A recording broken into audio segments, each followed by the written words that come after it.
Yan mga idol, baraha lang gamit ng mga idol para takip lang sa ano ba, sa mags para di matamaan yung guma. Yan mga idol. Yan, ganoon din yan dito mga idol. Hindi na tayo gumamit ng compressor para makatipid man lang ng konti sa kuryente. Okay naman mga idol eh. Pwede na sa tanggalin ngayon. Tuyo agad mga idol eh. Kaya tanggalin na natin. 4 na gulong. Isang Hilux lang. Saan ka pa? Tipid ka na ng ano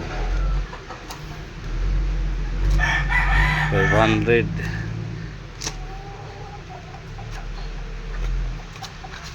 Gamit lang ang baraha. Di ba? Okay na okay.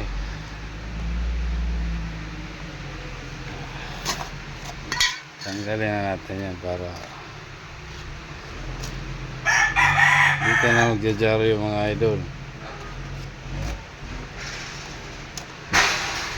Kaysa magtungit ka, gamitin mo to, gamitin mo na dito sa trabaho. Nakatulong pa yung baraha. Diba? Pangalawang gulong. Itong isa. Pangalawa. Dito tayo sa kabila mga idol. Tanggalin na natin ating tinakip na magic baraha.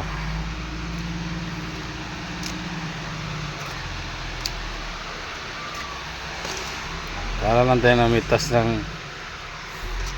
ano mga idol, para lang namitas lang tayo ng kamuti. Okay na okay. Para wala nangyari mga idol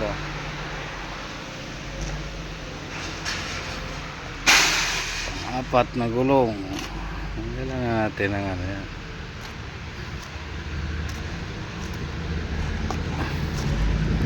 Magic beans.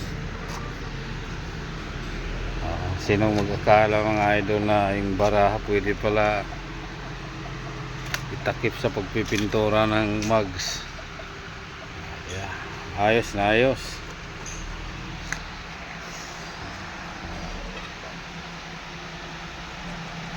Gamit lang ang baraha.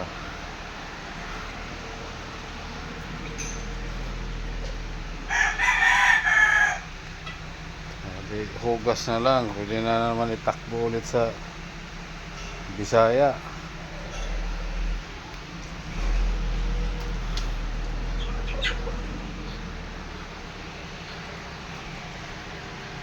Okay, tapos ang ating pinturahan mga gulong. Mags pala.